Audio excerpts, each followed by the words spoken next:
திருத்தணி முருகன் கோவிலில் பெற்றோருடன் சுவாமி தரிசனம் செய்த சென்னையை சேர்ந்த 7 வயது தியா என்பவர் தனது கணீர் குரலால் முருகன் புகழ் பாடல் பாடினார். சிறுமி தியாவிற்கு கோவில் நிர்வாகம் சார்பில் மலர் மாலை அணிவித்தும் பிரசாதம் வழங்கியும் பாராட்டு தெரிவிக்கப்பட்டது. பழனியில் நடைபெற்ற முத்தமிழ் முருகன் மாநாட்டு மேடையிலும் இந்த சிறுமி பக்தி பாடல் பாடி கவனம் ஈர்த்தார்.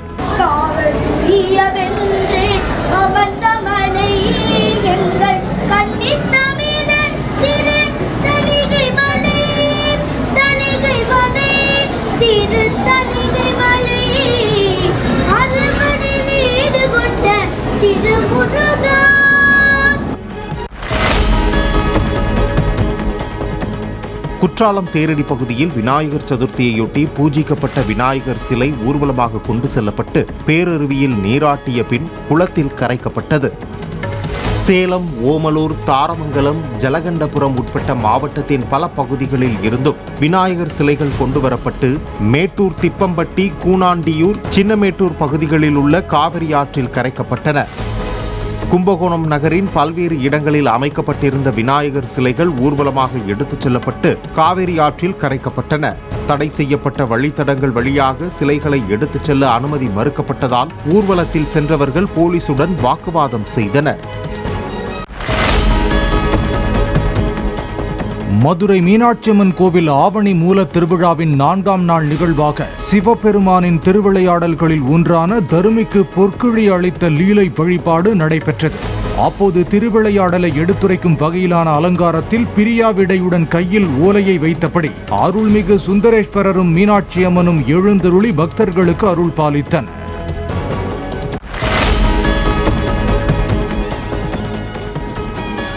வேளாங்கண்ணி பேராலய ஆண்டு திருவிழா கொடி இறக்கத்துடன் நிறைவு பெற்றது.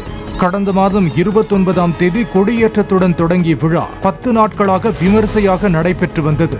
விழாவின் முக்கிய நிகழ்வான தேர்பவனி சனிக்கிழமை நடைபெற்ற நிலையில் ஞாயிற்றுக்கிழமை அன்னையின் பிறந்தநாள் விழா கொண்டாடப்பட்டது. மாலை திருவிழா சிறப்பு கூட்டு திருப்பலி நிறைவேற்றப்பட்ட பின் நன்றி அறிவிப்பு ஜெபம் செய்யப்பட்டு கொடி இறக்கம் நடைபெற்றது.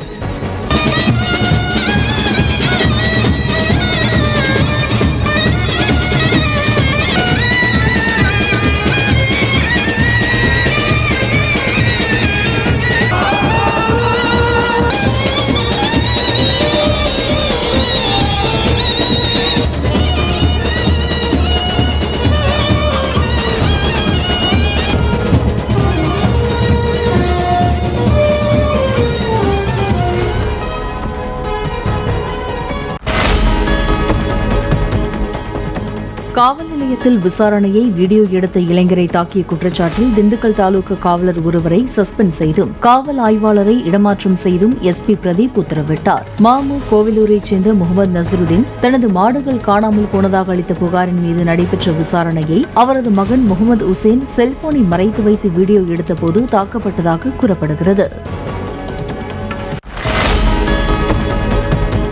ஈரோடு மாவட்டம் சென்னிமலை அருகே பட்டப்பகலில் வீட்டிற்குள் புகுந்து தந்தை மகளின் கை கால்களை கட்டி போட்டுவிட்டு 5.5 லட்சம் ரூபாயை முகமுடி கொள்ளையர்கள் திருடிச் சென்றது தொடர்பாக போலீசார் விசாரித்து வருகின்றனர். மகனின் திருமண பத்திரிகையை கோவிலில் வைப்பதற்காக மனைவியும் மகனும் கோவிலுக்கு சென்றிருந்த நிலையில் வீட்டிற்குள் புகுந்த 3 முகமூடி கொள்ளையர்கள் தன்னையும் தனது மகளையும் கத்தி முனையில் மிரட்டி கை கால்களை கட்டி போட்டுவிட்டு பீரோ சாவியை பிடுங்கி திருமணத்திற்காக வைத்திருந்த பணத்தை திருடிச் சென்று விட்டதாக விஸ்வநாதன் என்பவர் புகார் அளித்தார்.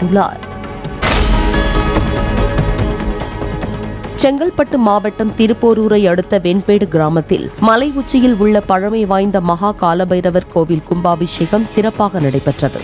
மங்கள வாத்தியத்துடன் சிவ வாத்தியங்கள் முழங்க கோபுர கலசத்தின் மீது சிவாச்சாரியார்கள் புனித நீரை ஊற்றினர்.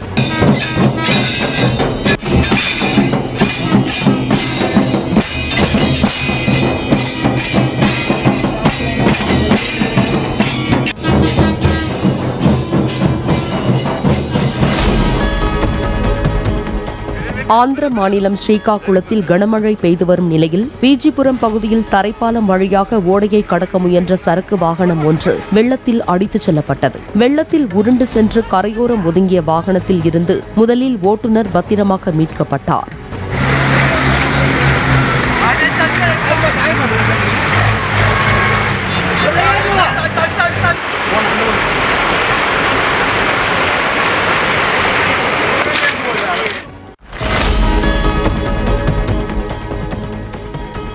தஞ்சாவூர் மாவட்டம் திருக்காட்டுப்பள்ளியில் உள்ள 300 ஆண்டுகள் பழமை வாய்ந்த பூண்டிமாதா பேராலய ஆண்டு பெருவிழா ஆடம்பர தேர்பவனி நடைபெற்றது.